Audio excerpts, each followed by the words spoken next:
Hamish, I would like to know how all this story began. Well, when I was between 6 and 7, my mother used to shop at antique shops and a bit run-down shops, and they had, those run-down places that have second-hand furniture and stuff.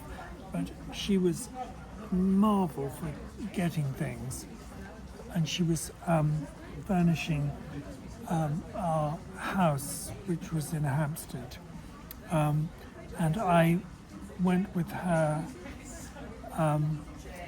with my pocket money, which was literally 5 pence a week, a shilling a week. You remember? Yes. I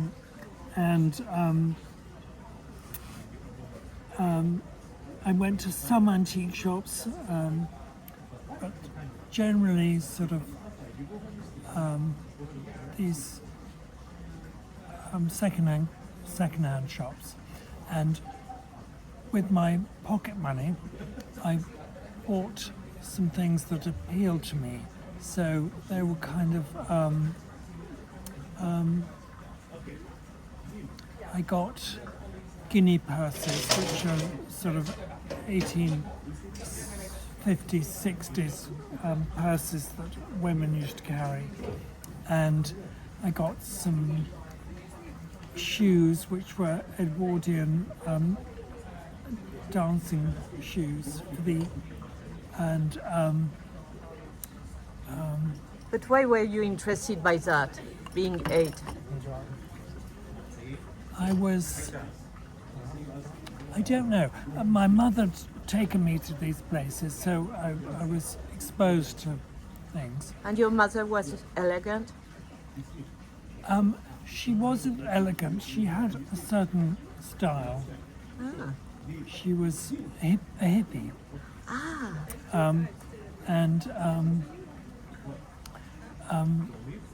She'd look for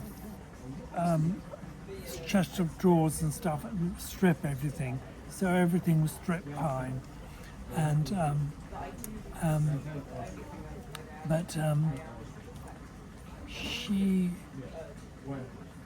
I was really obsessed with costume at a really young age. I mean, our neighbour in Hampstead was Dr. Anne Saunders, and she was the secretary of the Costume Society of Great Britain. And she remembered when I was 5, I went next door to see her, and I said, which is the correct way to wear a fontange? And she was rather taken aback by this, but she showed me how the correct way to wear a fontange was. I mean, I was obsessed with things like that. But it was costume, it was not fashion. It was costume. And then when I turned into my tweens, I was 10, and I got the first copy of British Vogue.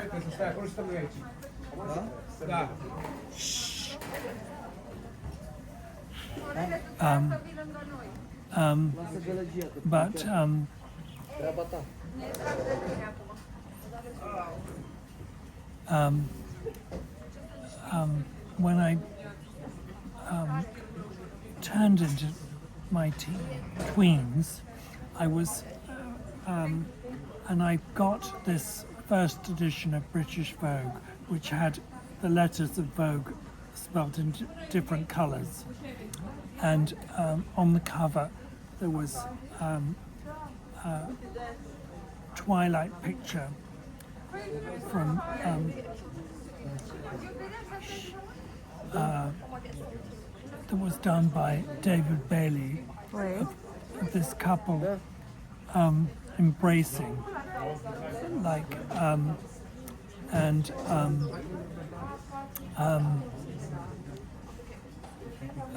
the couple were Manola Blahnik and Angelique Houston.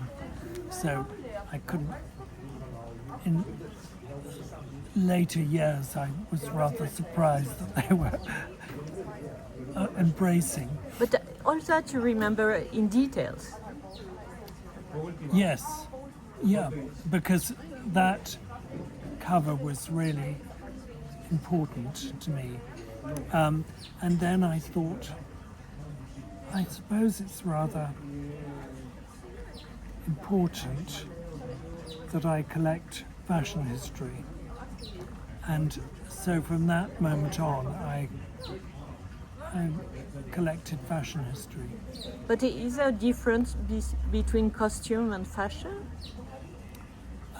Well, fashion history began with Charles Frederick Worth in the 1860s in Paris. And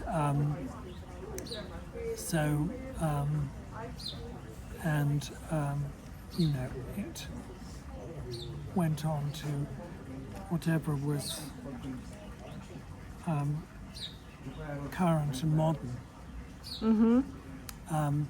And then when I was 13 or 14, I think, we'd moved to Canterbury, and I had a good friend who was, I thought she was ancient, and she had a lovely house just outside Canterbury, and in the summer she did a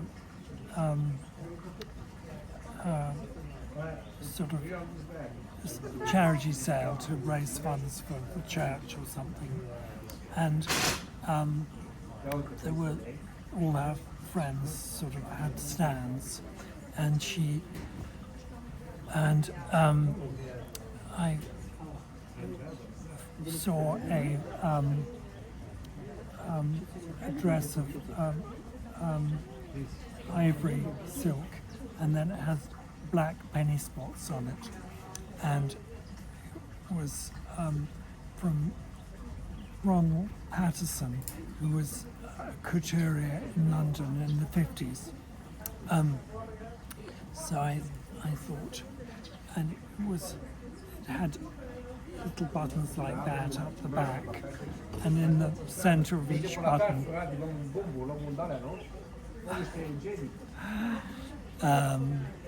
one had a black spot. It was just exactly centered, and I thought that was so chic. So But you are not only looking for chic, you are looking for history also, right? At this time, at least. Oops, yes, sorry. but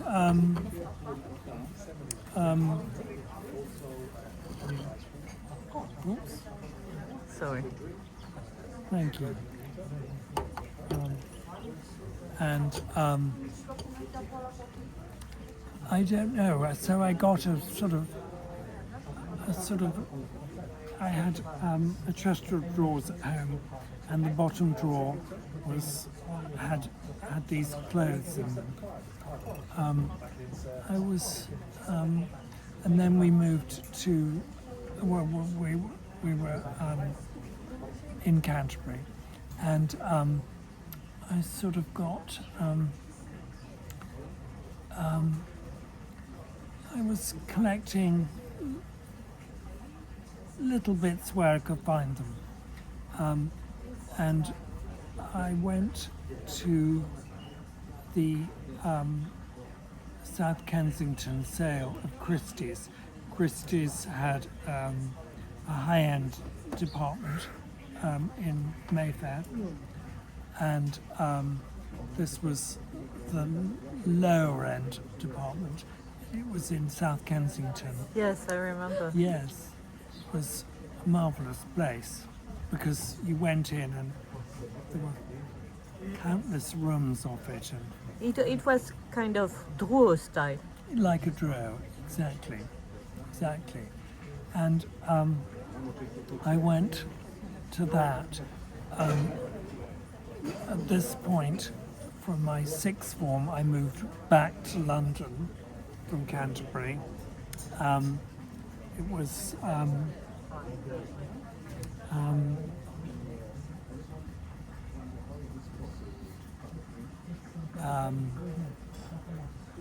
and every Tuesday afternoon we had French oral lessons. And so my French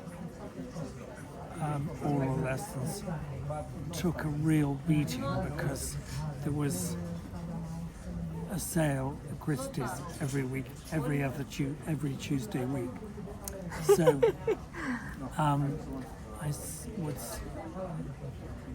say I'm just feeling awful, and I would they'd send me home or whatever, and I just got into the underground and went to Christie's, and I occasionally bid for things. I mean, very cheap things, but I sort of had some luck. I found, a ball gown from Lucille, who was a marvelous sort of English, but she had a salon in Paris. When? She was from the Edwardian period till the 20s. And then I applied to St Martin's for a foundation course. That was for a year because I couldn't really decide whether I wanted to do fashion or costuming. So That's the point. yes, No? of course. And? Within about 3 weeks there, I was convinced that it was fashion, not costume, and so I stayed on and did the fashion course. And when I stayed on, I left home, and with a friend of mine, I got a bijou apartment, which was in a basement in Fulham, and just next door to the basement, there was a Help the Aged or charity shop, and one Sunday, I spotted in the window of this charity shop the dress, the first dress in the exhibition, with what shall I do? No, you keep on. We will suffer today. And I just thought, that's incredible, that Saint Laurent dress in the wind, and sort of I could see it on a rail. It was quite,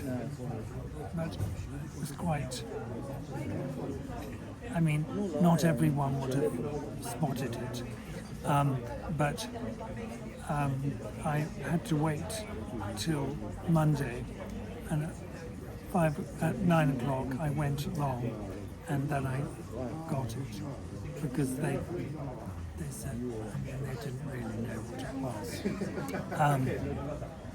And that sort of,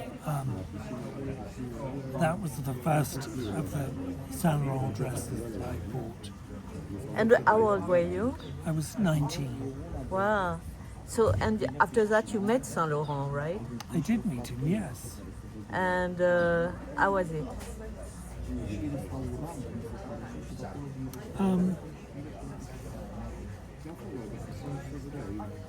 My French wasn't perfect. Because of your lack, of course, on, I know, on of Thursday course. afternoon.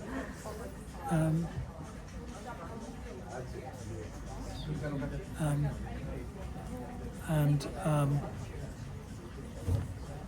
I'm s-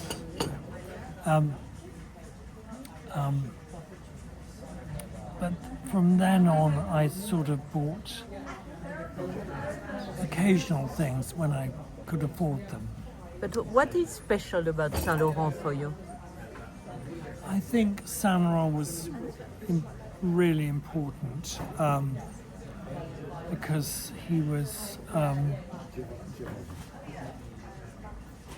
He just captured the zeitgeist when he was younger. He had this moment of when he was at Dior, and he Dior went to Italy and had a fatal heart attack, and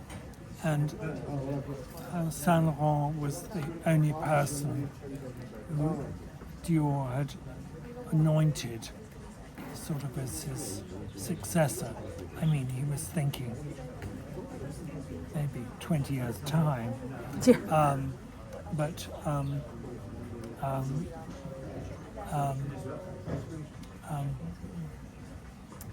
so Zeitgeist. yes, it was a zeitgeist. But I mean, Saint Laurent was so deeply talented at Dior that even at 21, he was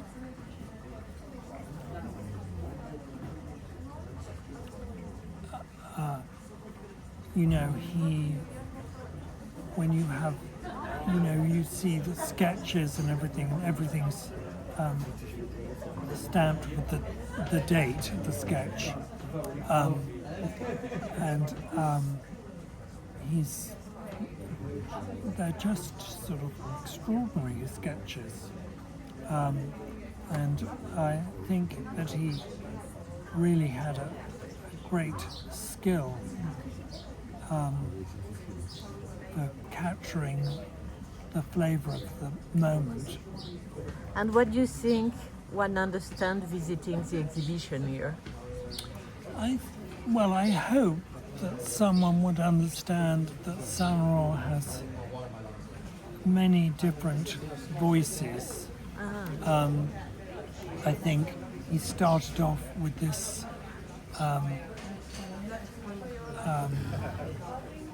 life at Christian Dior, and by the time, he's only there.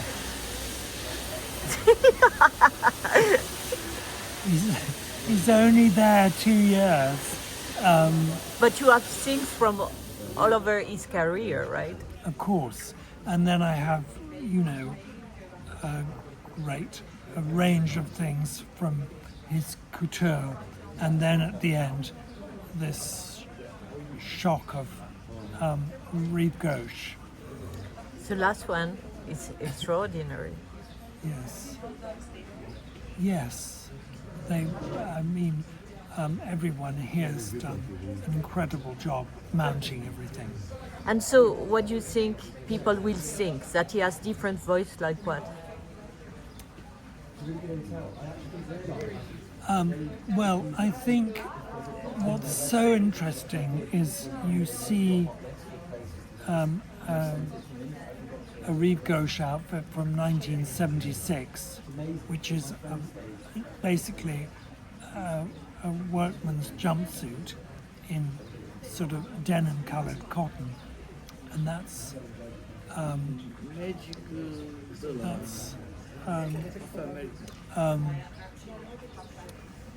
And then from that same year, you see what he was doing in the couture, which is extraordinary. I mean, he's doing the Russian Moroccan collection, which is fantasy all its own. So it's quite remarkable that he has that he's looking for something that's totally modern for the Rive Gauche and something that is poetic and layered for the couture. I suggest that we go inside the rooms to comment.